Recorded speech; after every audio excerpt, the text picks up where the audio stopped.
Hello दोस्तों, मैं हूं मानस बिस्वाल। आज हम बात करेंगे दिल्ली मेट्रो रेल कॉरपोरेशन के बारे में।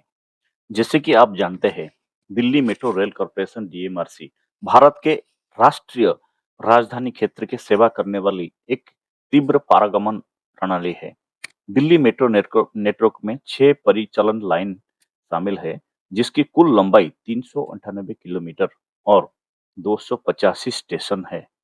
दिल्ली में यातायात की भीड़ और वायु प्रदूषण को कम करने के मामले में प्रणाली एक गेम चेंजर नेटवर्क है। हालांकि किसी भी बुनियादी ढांचा परियोजना की तरह दिल्ली मेट्रो की वित्तीय व्यवहार्यता बहस का विषय रही है। हालांकि इस मामले के अध्ययन में हम दिल्ली मेट्रो की वित्तीय स्थिति और इसकी विश्लेषण करेंगे। इसकी स्थिरता के बारे में मूल्यांकन भी। दिल्ली मेट्रो परियोजना 1995 में शुरू की गई थी और पहली लाइन 2002 में खोली गई थी। इस परियोजना को संयुक्त रूप से भारत सरकार और दिल्ली सरकार द्वारा वित्त पोषण किया गया था, जिसमें पूर्व में 68% धन उपलब्ध संयुक्त रूप से भारत सरकार और दिल्ली सरकार की द्वारा की गई थी। बाद में 32% प्रदान किया गया था। इस परियोजना को दोनों सरकार के बीच एक संयुक्त उद्यम company Delhi metro rail corporation DMRC द्वारा निष्पादित किया गया था। परियोजना की प्रारंभिक लागत 10,571 करोड़ रुपए की आंकी गई थी। इसे इक्विटी और ऋण के माध्यम से वित्त पोषण किया गया था। दिल्ली मेट्रो अपने संचालन की शुरुआत के बाद से वित्तीय रूप से आत्मनिर्भर रही है और इसका वित्तीय प्रदर्शन लगातार सकारात्मक रहा है। डीएमआरसी की वार्षिक रिपोर्ट के अनुसार सिस्टम का परिचालन राजस्व 2005 और 6 में 1259 करोड़ रुपए से बढ़कर 2019 और 20 में 5,221 करोड़ रुपए हो गए हैं। सिस्टम का शुरुआत लाभ भी 2005 और 6 में 201 करोड़ रुपए से बढ़कर 2019 और 20 में 1462 करोड़ रुपए में पहुंच गया था। डीएमआरसी का फाइनेंशियल इनकम बहुत सारा सोर्स से हो सकता है।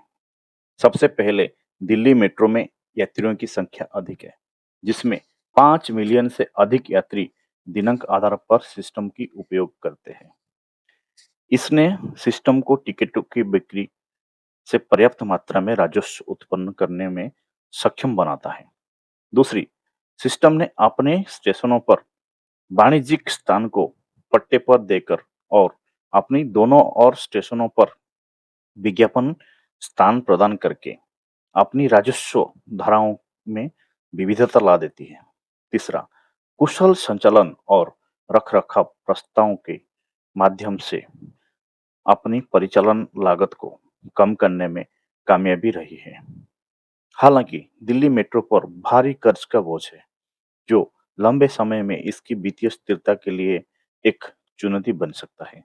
मार्च 2020 तक सिस्टम का बकाया ऋण 38,669 करोड़ रुपए था, जो कि 10,571 करोड़ रुपए की प्रारंभिक परियोजना लागत से काफी अधिक है।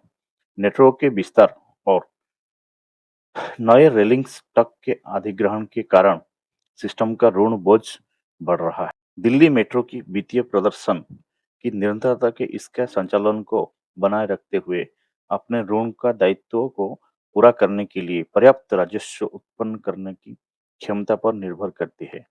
सिस्टम की राजस्व वृद्धि प्रभावशाली रही है, लेकिन इससे अपने ऋण दायित्व को पूरा करने के लिए इससे विकास प्रवक्ता को बनाए रखने की आवश्यकता है।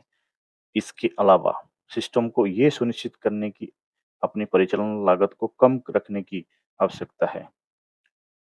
दिल्ली मेट्रो सार्वजनिक परिवहन की बढ़ती मांग को पूरा करने के लिए दिल्ली मेट्रो को भी अपने नेटवर्क का विस्तार जारी रखने की जरूरत है। हालांकि सिस्टम की वित्तीय क्षमता को ध्यान में रखते हुए नेटवर्क का विस्तार विवेकपूर्ण तरीके से किया जाना चाहिए।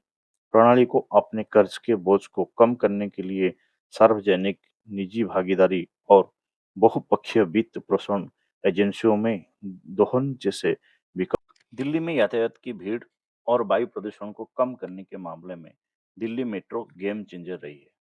सिस्टम का वित्तीय प्रदर्शन लगातार सकारात्मक रहा है, लेकिन इसका महत्वपूर्ण ऋण बोझ लंबे समय में इसकी वित्तीय स्थिरता के लिए एक चुनौती बन सकता है।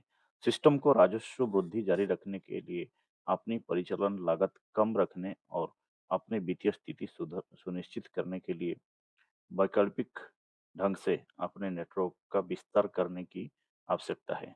दिल्ली मेट्रो को अपने कर्ज के बोझ को कम करने की और इसकी दीर्घकालीन स्थिरता सुनिश्चित करने के लिए वैकल्पिक वित्त पोषण मॉडल का भी पता लगाना चाहिए।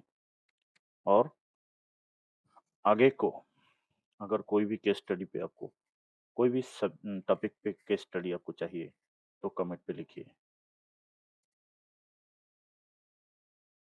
लाइक कीजिए, शेयर कीजिए और सब्सक्राइब कीजिए।